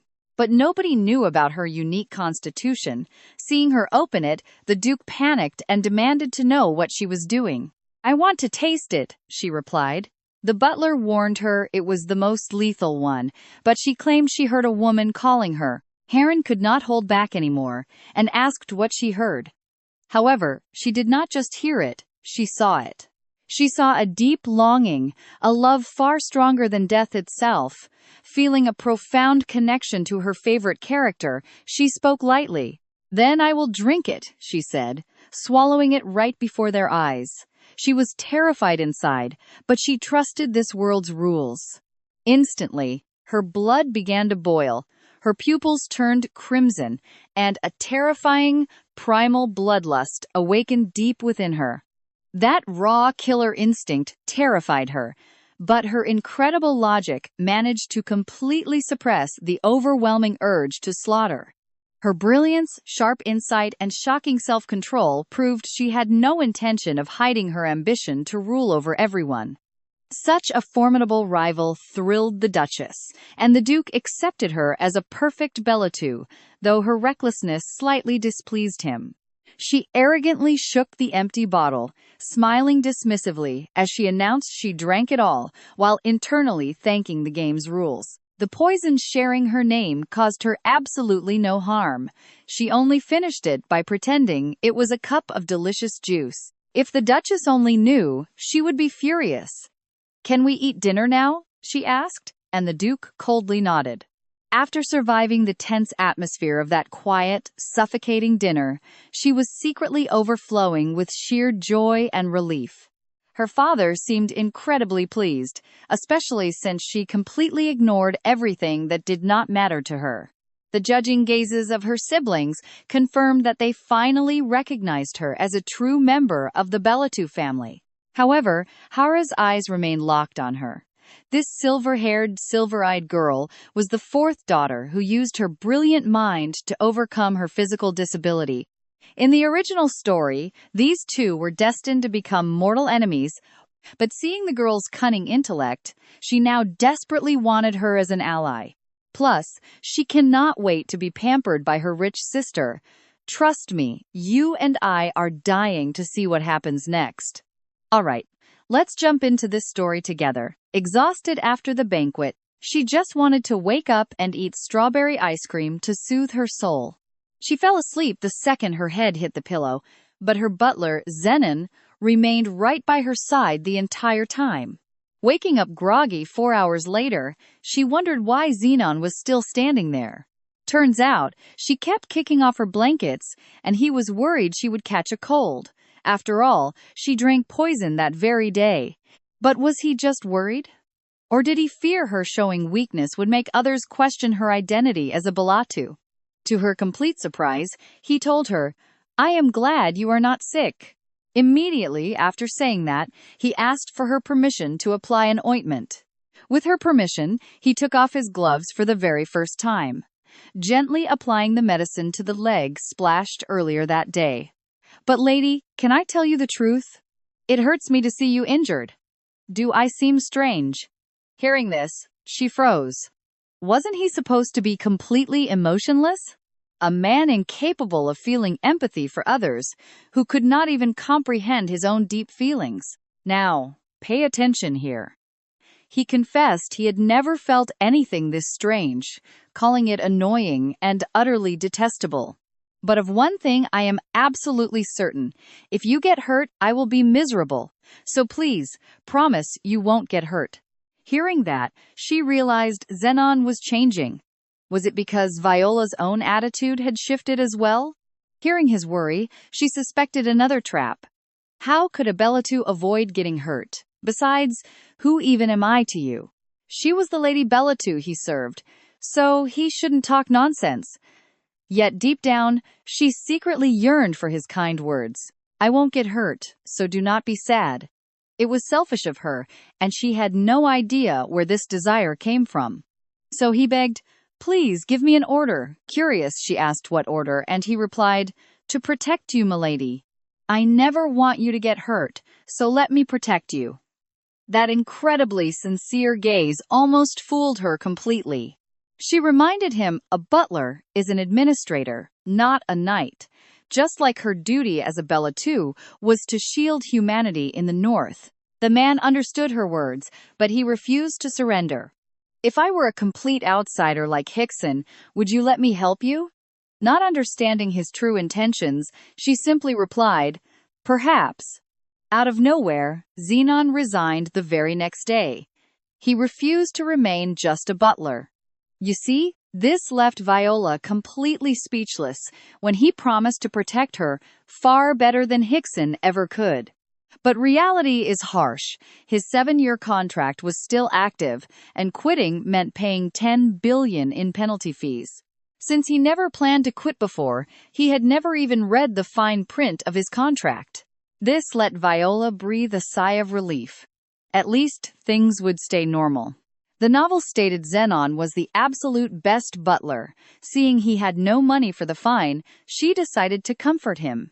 Then, just remain as my trusted butler. Those words melted his frozen heart, and he gladly accepted with a bright smile. But he had news. They were beating her dog daily, and rumors said he was going to die. Remembering the protagonist's insane combat skills in the original novel, she figured this was just brutal training. I know Hickson won't kill my dog, she said. Hearing that, Zenon immediately got upset. Even if he was a hero, he has been a total slacker for 3 years. Why trust him over me? This sudden comparison made her realize something. Could this strange emotion of his be what they called jealousy? But she only wanted an efficient butler, making his jealousy unnecessary. Unfortunately, he had no intention of backing down. Would you care to visit the training grounds and see how Hickson is treating your property? He was dead serious, but to her, it sounded like he was just snitching on Hickson. Intrigued, she tagged along. They arrived just in time to see her dog battling someone. Feeling that thick bloodlust, she was stunned. What is even happening here? Finding out this was just basic training left her completely speechless. They called this literal bloodbath training. Yet Hickson happily asked her, "Did I lose weight? Do I look more handsome?" Having just dined with her drop-dead gorgeous father yesterday, looking at this guy was a harsh reality check. The man went quiet, feeling incredibly jealous of how close they got, especially since she was already calling him dad. Realizing these two absolutely despised each other, she felt so giddy she wanted to hum a happy tune. Meanwhile, the intense battle raged on. Watching them clash, Hickson asked, "Who do you think will win this time?" The girl immediately caught the trick in his question. "Do you mean in general, or right now?" And that's where we leave things today. Since it was right now, she immediately bet on Viken, who trained since childhood. All right, let's dive into this epic showdown. The master was curious about that question, since Viken and Tuent had completely different sword styles. Viken was trained as a secret assassin, meaning he was never meant to fight out in such a wide, exposed space. Tuent, on the other hand, learned directly from the master, giving him a massive tactical advantage in an open field. But his skills still are not as polished as Viken's. If her brother does not make a major mistake, he wins. Hearing this, Hickson felt immense pride. At just 7 years old, she was already analyzing the terrain, skills, and environment. It was incredible for a young girl to think this way. But if her brother gets cocky, he will leave an opening and lose. After all, Viken is young and treats this like a game. Suddenly, both of them noticed that Viola had just arrived. Tuent turned serious immediately, to avoid letting his master down. Viken, however, was absolutely thrilled to see her. He wanted to show the girl how strong he was. Fueled by different motives, both prepared for a duel to the death. The moment their swords clashed, the master interrupted to call it a draw. Naturally, her brother was extremely annoyed by this. Now pay close attention to this detail. He almost pierced his chest, but his own neck would have been sliced by the enemy longsword. Her brother refused to accept it, stubbornly insisting he was just about to dodge the attack. This earned him a solid smack on the head from the master, silencing his complaints. Furious, Viken's bloodlust suddenly erupted. Unfazed, the master dared him to try it. But when Viken saw his sister calling him, he desperately tried to explain he did not lose. Instead, the girl simply pulled out the contract they had signed earlier. They had agreed her brother would grant her a wish, and her request was that, no matter how strong he became, he could never kill the uncle. The master internally panicked, because if Hickson died, who would guide the original main character? With that, her brother had no choice but to accept it. Nearby, the main character blamed himself for not winning. But she decided to praise him, saying he fought incredibly well and that the only thing that mattered was his safety. His master's kindness touched his heart, making him swear to be her loyal pet. She assured him she always wanted him around, even though she had absolutely no clue where he got this bizarre logic that a companion dog was a house pet. What do you make of this crazy dynamic? Seeing him tilt his head, she just hesitantly decided to pat him. The boy was absolutely thrilled, blushing as he confessed how happy her praise made him. This, of course, triggered her brother's jealousy. "Why aren't you praising me?" her brother thought. At that moment, both boys shared the exact same desire to erase each other. Seeing how easily she tamed his disciple, Hickson suddenly figured out her massive secret. She panicked, thinking he realized she had reincarnated, but he unexpectedly told her she had incredible talent to be a mercenary. You use your angelic face as a mask to play victim, but inside, you are the same cold, calculating lady from the banquet. Far from being annoyed by this attitude, the master actually found this sharp contrast to be incredibly cute. Hearing this, the butler realized he had found an ally, since he also absolutely adored how cute the young lady was. Since their training session was finally over, Viola immediately requested to speak alone with her beloved brother. Knowing they would be alone, Viken was absolutely thrilled, leaving our main character looking like a totally abandoned puppy. She gave him a few quick words of encouragement and walked away coldly, hiding the sheer panic rising inside her. She almost made the mistake of holding his gaze for over 5 seconds, which would have summoned the real Viola. Once alone in her room, she warned him not to be so aggressive with her pet. After all, getting the original main character killed would be an absolute disaster. You need to carry yourself like someone truly powerful. But he completely misunderstood, asking if she wanted him to look more handsome. Once she reluctantly said yes, her brother immediately agreed to obey. This left her completely bewildered. The original novel never mentioned Viken having this obsession with his looks. Was she actually doing an amazing job playing her part? The butler was acting incredibly weird, and to top it off, the main character himself now wanted to be her lapdog. But the most worrying part was that Hara still had not appeared. According to the novel, she should have arrived right after the grand banquet. Even after waiting patiently for 2 whole weeks, there was still no sign of her. It seemed she had to throw out the bait first, so she ordered her butler to deliver a note to Hara. Seeing this, the master was curious about the message, but she just gave a sly smile. It only said she wanted to get along with her. A day later, the very person she was waiting for finally appeared. The fragile, sickly young lady arrived, escorted by her own butler, turning around to immediately order her subordinates to leave them. She dismissed Jenna, too, casually asking her sister if she would like some tea and snacks. She really wanted a strawberry iced tea, but gave up after being rejected. Stick around with me to see what happens next. All right, you and I are diving into a world where a single mistake means death. According to the novel, this wealthy sister hates being challenged, and the butler leaving just triggered her bloodlust. But she never wanted to humiliate Hara. That note simply said, "Let us get along in Bella too." To Hera, it felt like a direct insult, basically saying she was not even a rival. Giving up the family succession due to her physical flaws made this hurt even deeper. "I am truly sorry for this misunderstanding. I am still getting used to being a Bellatu. But why are you here? Is it your duty as the eldest sister to come inspect your little sister's face? Go ahead, you can look at my face all you want."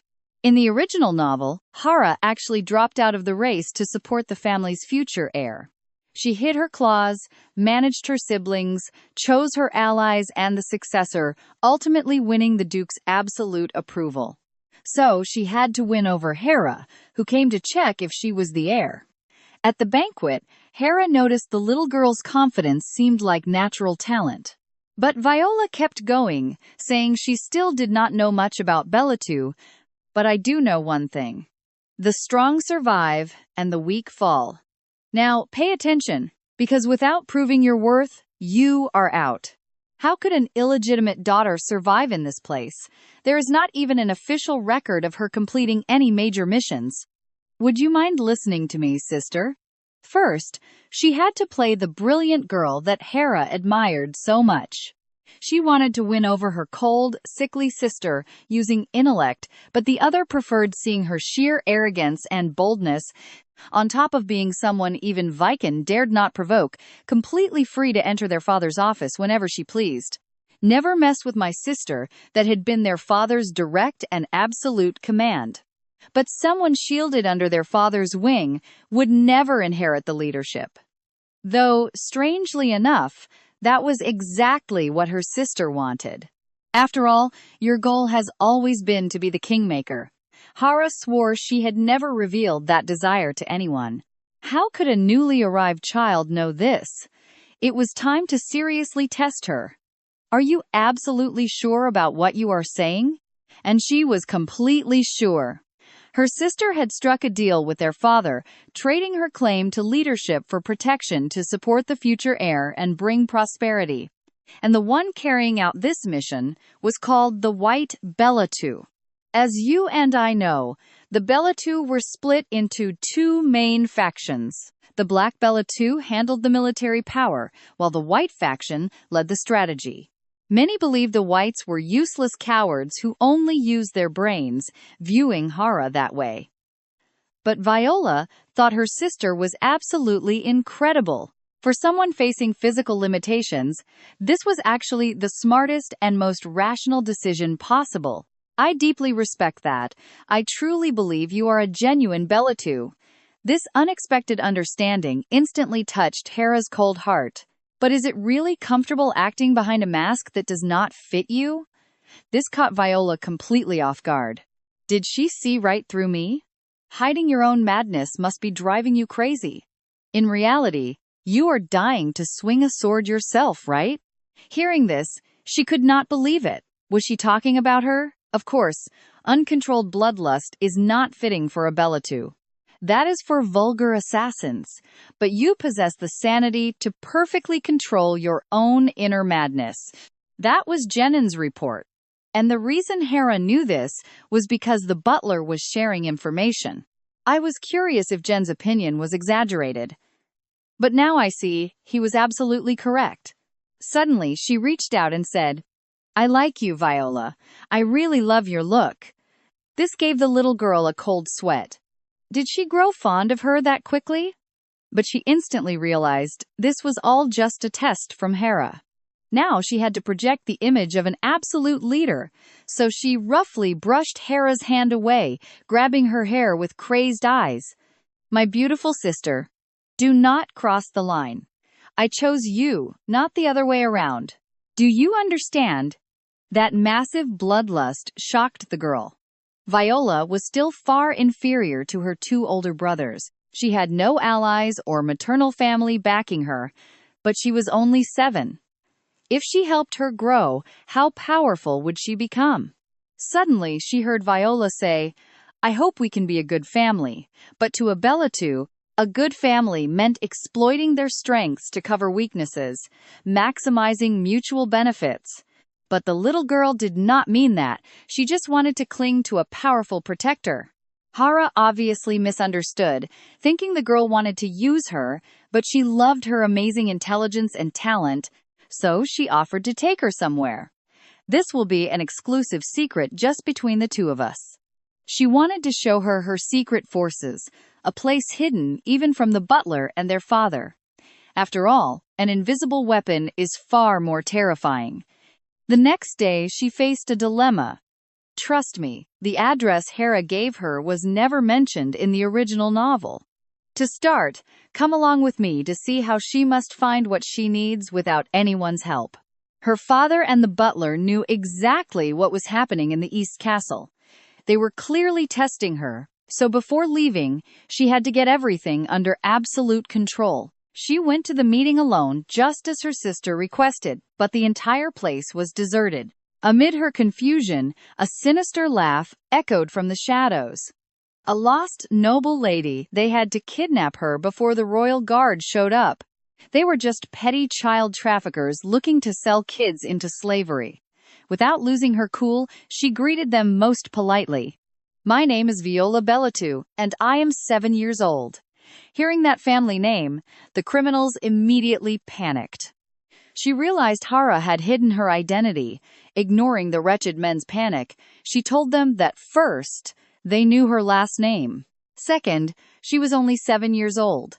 And in this castle, children under 10 are under absolute protection.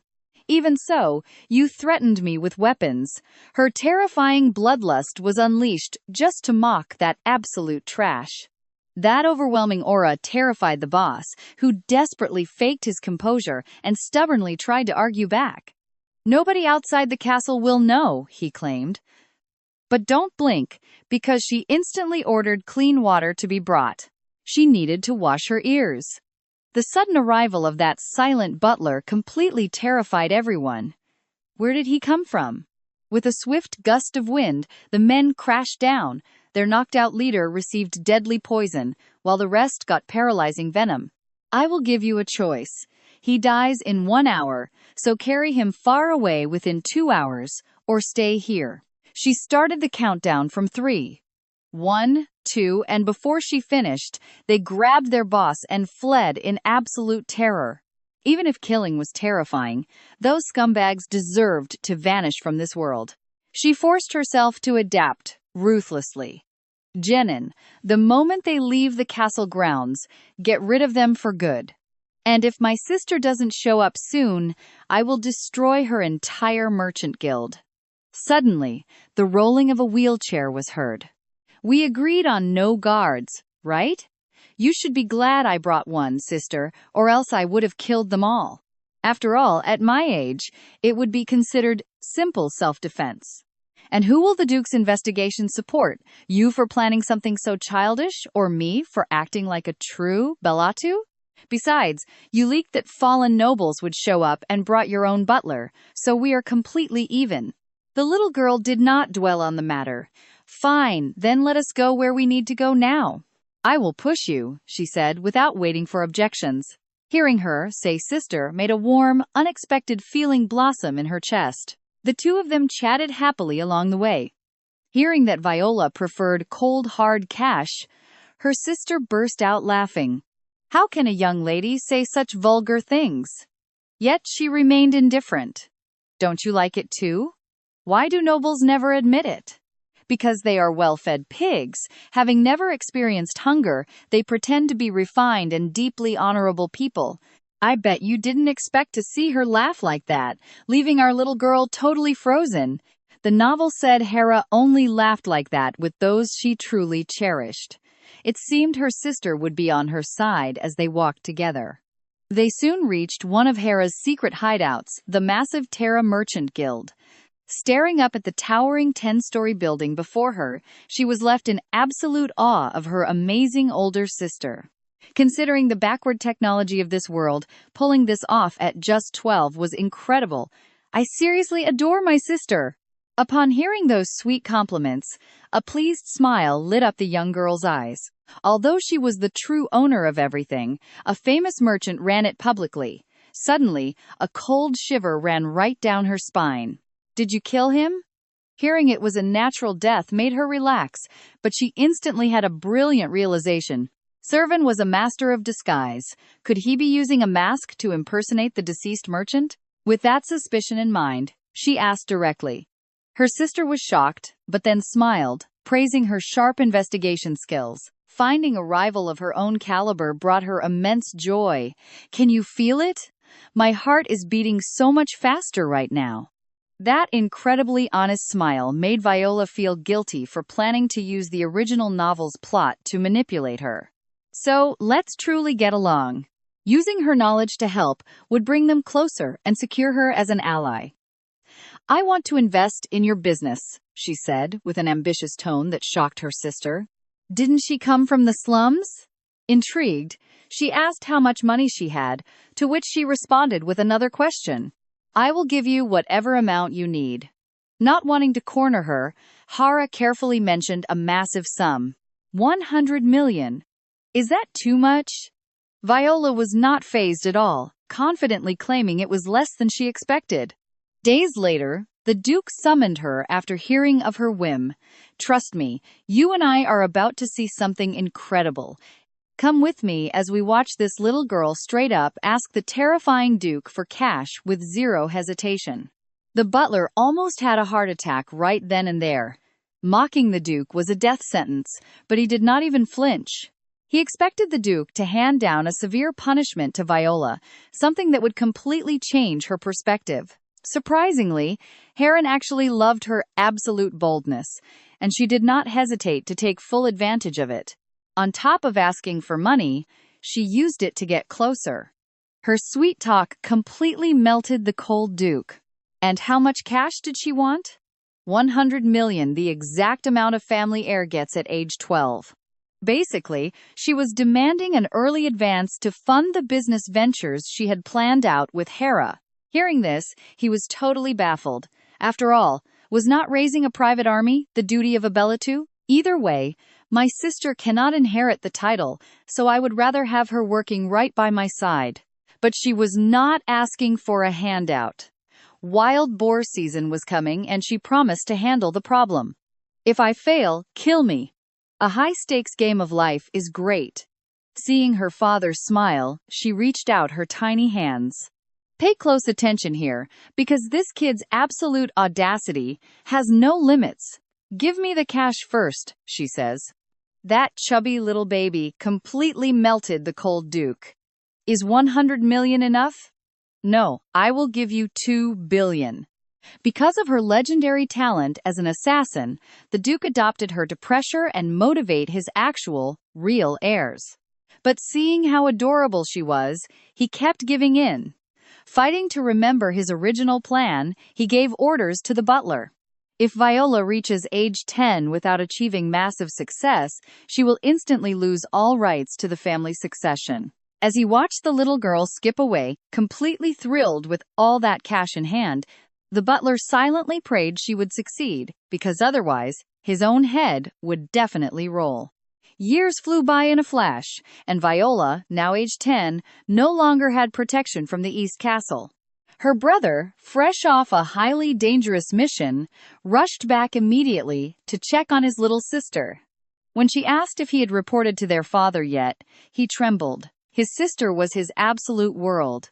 Feeling guilty, he claimed he was going right now. She knew him too well, he would just dump it on the butler. So she gave him a warning. She was now legally allowed to compete against him for the crown.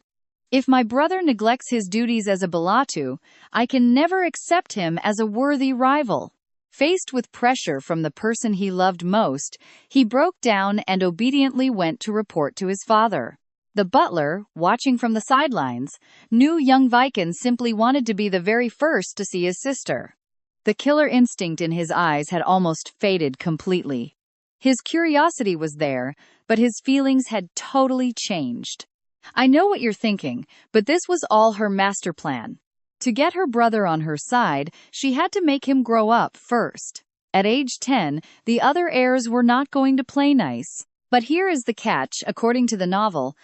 She was supposed to announce her entry in the spring garden, but she chose a much better way to play her cards. Days later, she met with the Duke.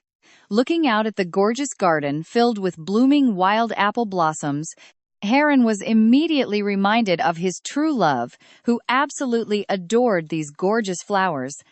But the little girl's voice snapped him back to reality.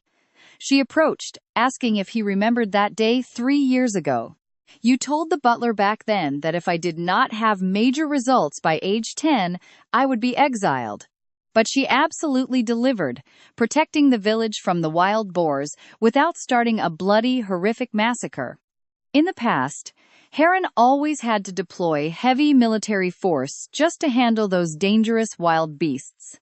Instead, she used simple earthworms to till the dirt, turning the dry mountain soil completely fertile. All that extra food kept the boars happy and fed, so they stopped terrorizing the local villagers. This instantly put an end to the horrific nightmare they faced every single year. Despite making a historic farming discovery, her father kept quiet and did not share her method. Did he want her to become a black Bella too?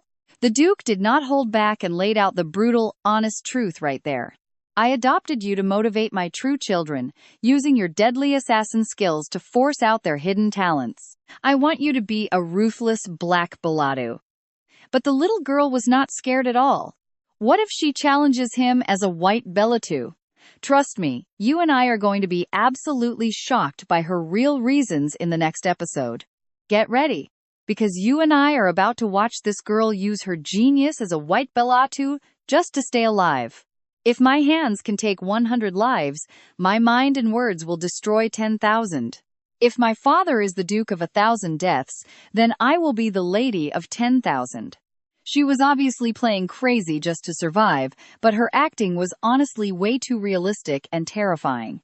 At just 7 years old, she risked everything to ask her father for $2 billion, turning it into 100 times that in 3 years. The butler, reporting all of this, was practically bursting with pride. My young lady is absolutely incredible, is she not? After reading through the report of his daughter's massive achievements, the Duke stayed silent before instantly summoning her to his office.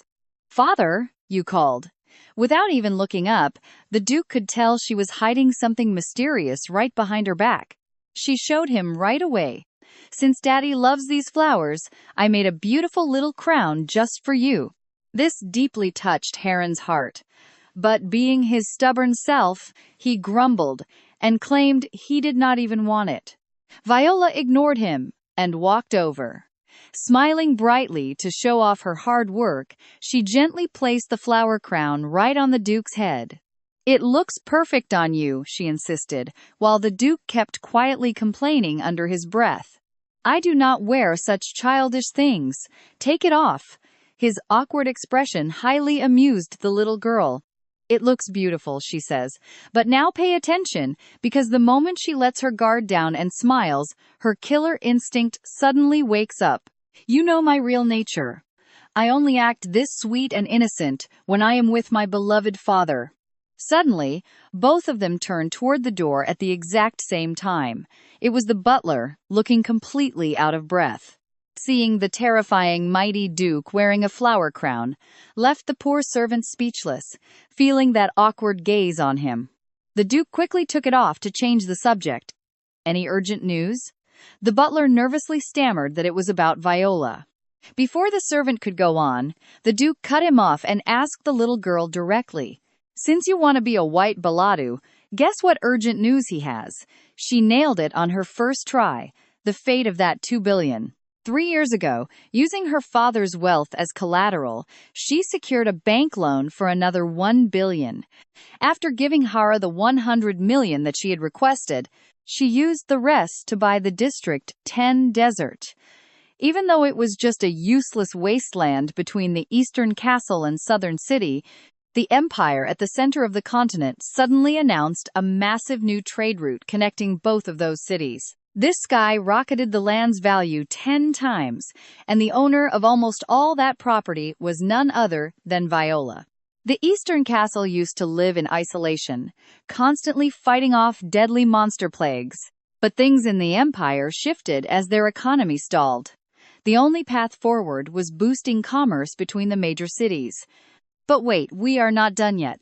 The coming crisis and constant inflation would force the empire to rescue the economy by funding massive infrastructure projects. The ministers planned this 3 years ago.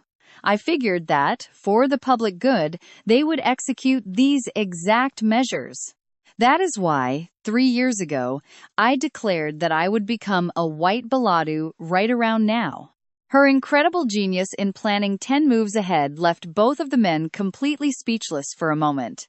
She knew someone defenseless, owning such valuable land, would be robbed or taken out by ruthless rival families. But my father is the great Bellatu patriarch, respected even by the emperor. She showed her strength while playing sweet to please him.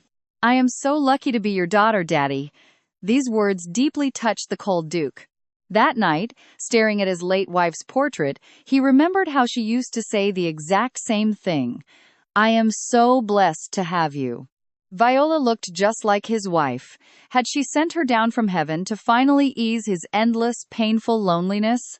Even though he knew it was impossible, he could not help but gaze lovingly at those beautiful, fresh flowers. Just like the ones his beloved used to make for him.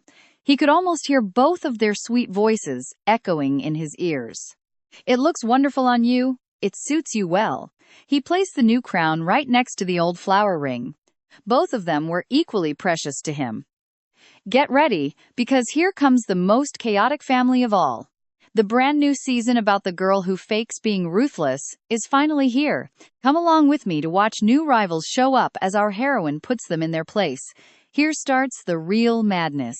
Usually, she solves everything with pure wit, but her sinister third brother pushes her too far, unleashing her monstrous, deadly power. Hera was not pleased at all that she preferred to be a cunning white Belatu strategist. Come along with me, because her ruthless actions at the welcoming banquet have already gone down in history, and by age 10, she was already leading troops to eliminate bandits. Her sister honestly could not understand why such a genius preferred being a white Belatu. But 3 years ago, you did not get why I bought that useless land either. What do you say to me now?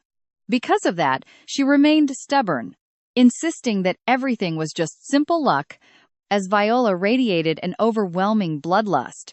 Sister, are you not a businesswoman? Do you really think I rely on luck?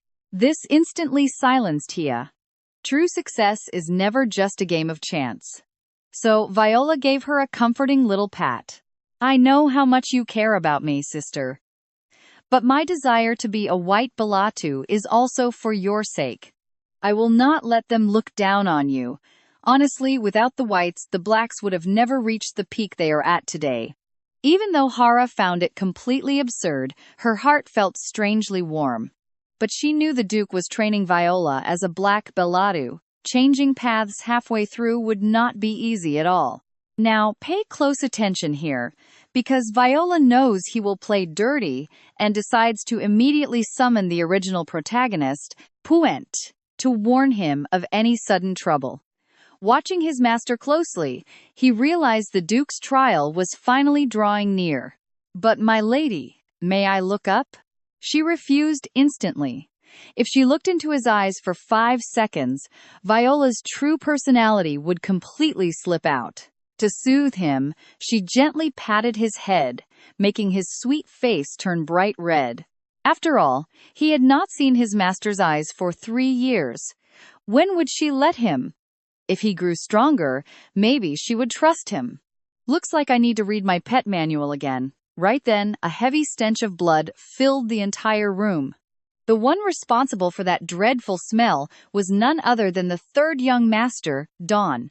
Though surprised to see him, Puent greeted him with respect. Are you Viola's toy? Just a mangy mutt? A real dog should kneel deeply before a true master, do you not think? Yet, the young protector's sharp aura was not intimidated by his threatening presence at all. My only master is Lady Viola. But the jerk would not let him go. Come on, bark for me, he demanded, stepping closer. He spat right in his face with pure disgust and, with fake kindness, pulled out a poisoned handkerchief. Oh, I could not help coughing. Clean yourself with this. But suddenly, a freezing voice cut in. That is enough, brother. I know exactly what you are thinking. This went way too far.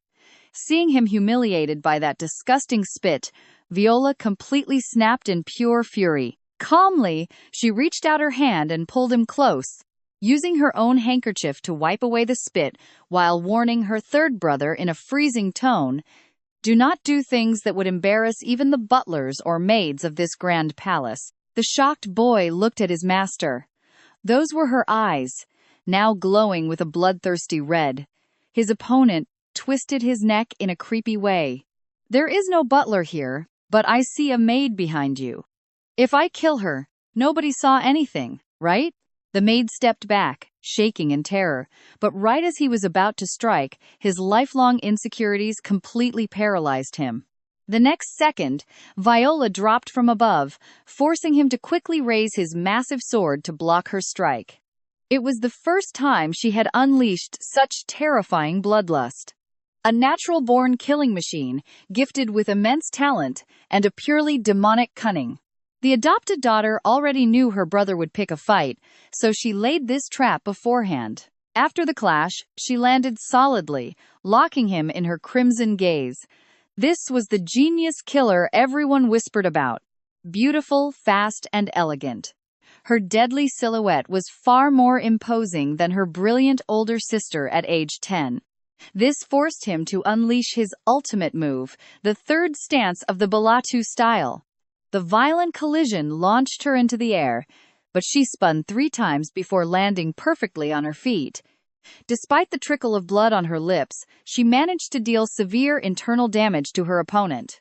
Yet, the foolish guy kept laughing in her face, thinking it was not bad for a 10-year-old who barely mastered the family swordplay. He even brought her a sick gift. A dying cat dropped at her feet, showing all the cruelty and utter contempt he felt for her. Seeing the poor animal suffer, she had to bear the pain and end its misery, but her silent rage only grew stronger. Such a pity, brother. He smirked maliciously, mocking her stupid decision to become a white Belatu during their very first meeting. And that is where we leave it today, with a lethal bloodlust that left her own brother absolutely frozen. Let's dive into this. A voice full of rage roars, asking what crime a helpless, voiceless cat committed. It's Hickson. Heartbroken, he picks the little cat up from the ground with an icy glare, commanding the boy to follow.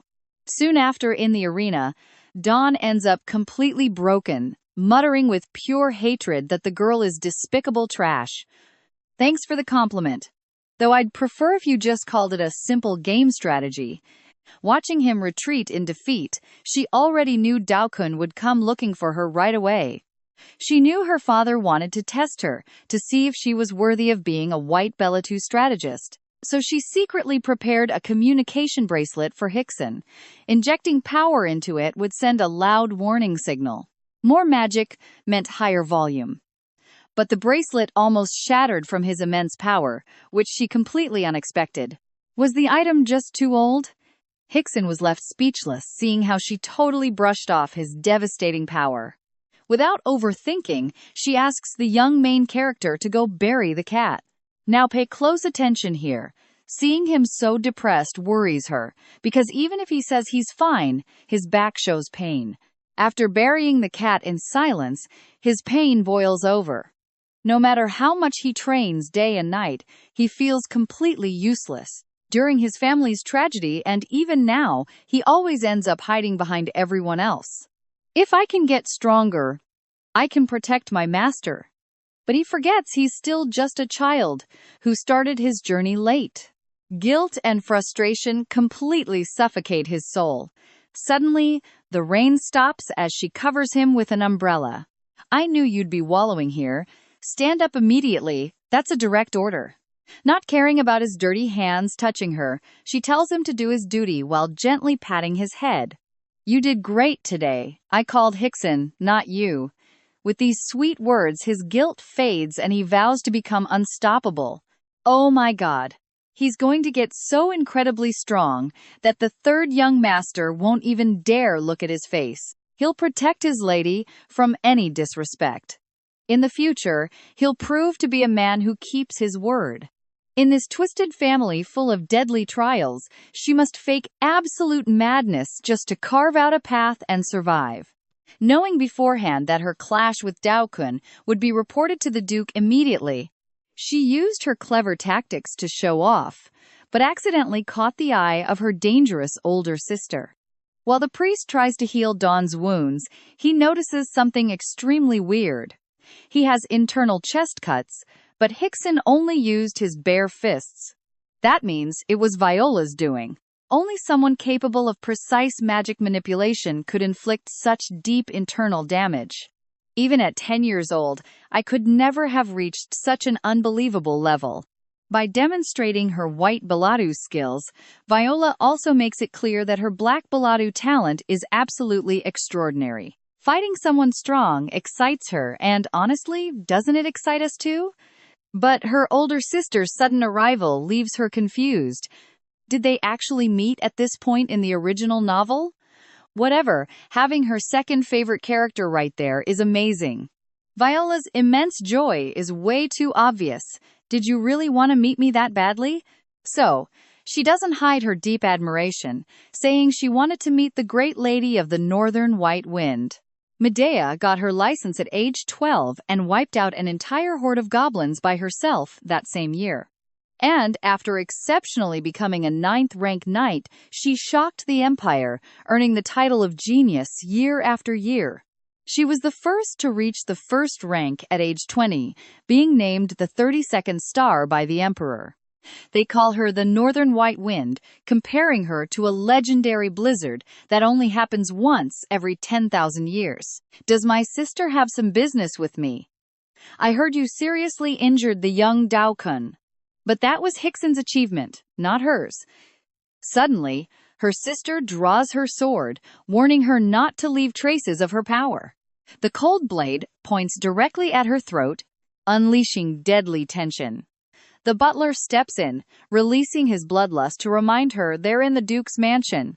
But she is an imperial warrior, blessed by the sovereign himself, capable of ignoring any law except a royal decree. So this mansion's rules mean absolutely nothing to her. Even with her life on the line, Viola shows no fear. Does the monarch's command actually override the laws of my father's mansion?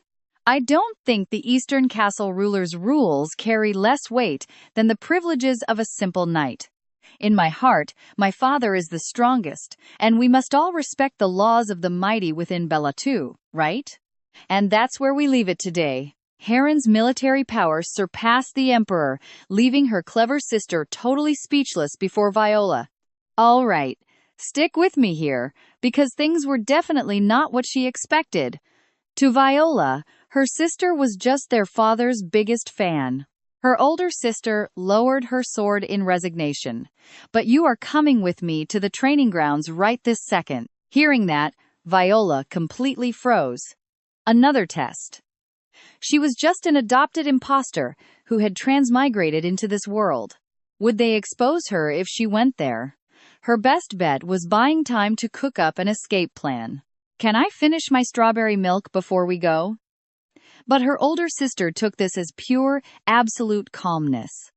Jenin made it especially for me. It is delicious.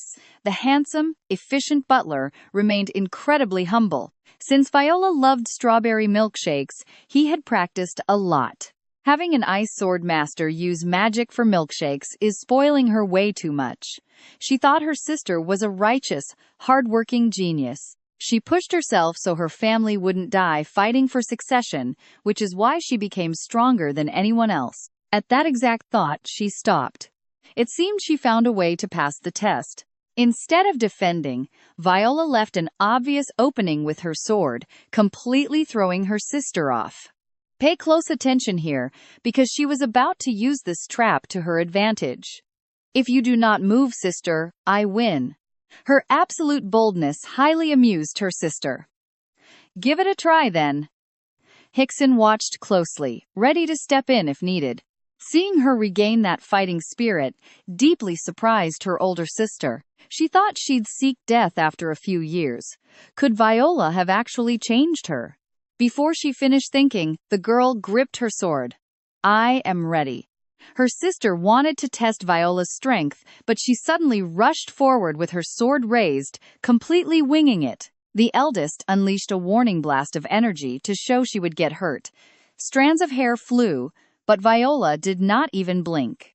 After surviving countless trials over 3 years, she was more than used to dancing on the edge of danger. Did you not hear me? Energy brushed her cheeks, but this reckless move had a very specific purpose. Because Medea would never actually harm her own siblings. And this was exactly the side of her sister that the body's original owner both hated and admired.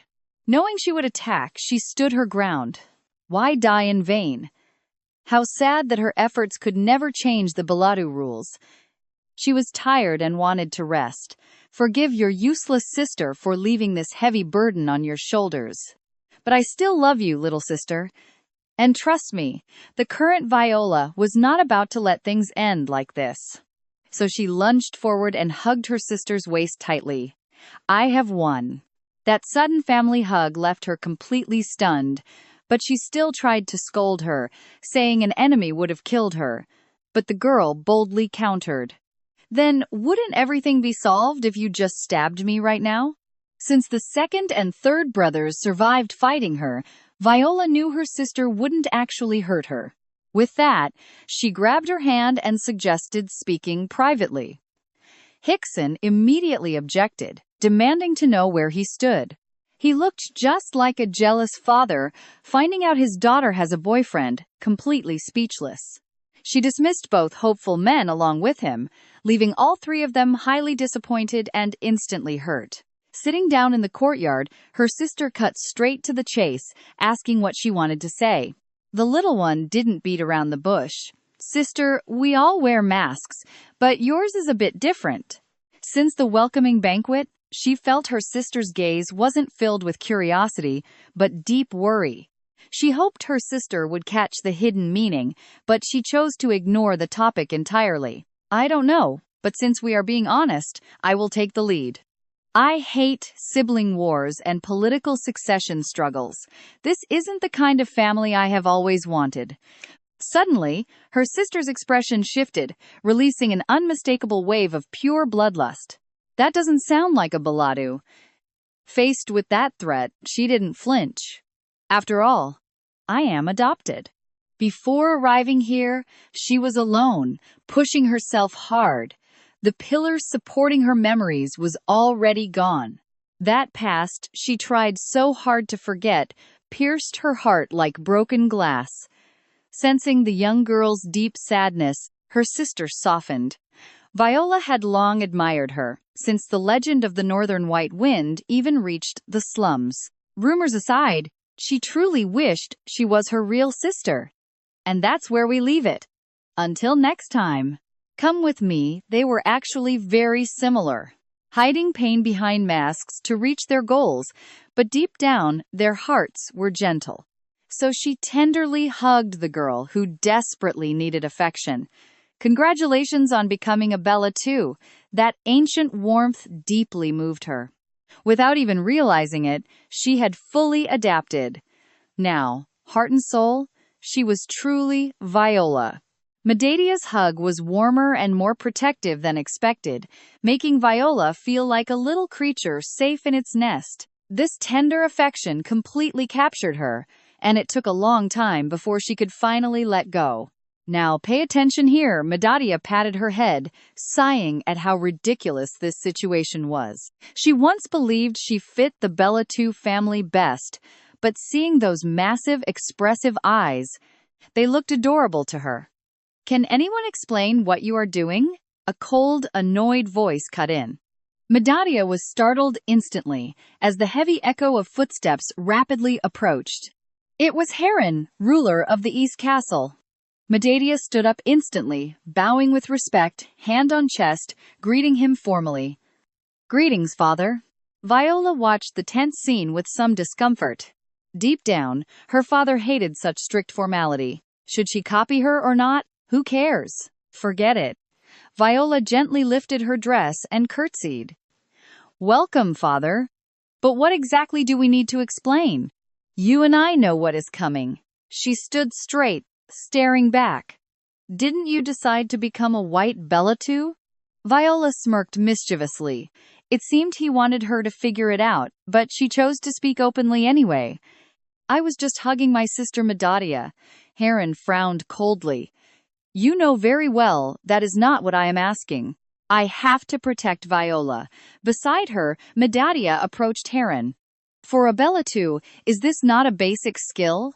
Analyzing the opponent's build and sensing fluctuations in their mana flow through the physical contact of a hug. She needed to check on Viola's condition. Heron stared in deep doubt at Medadia, so Viola quickly stepped in. No, I went to her. Father, would you hug me too? Quite the sweet twist we saw today, right?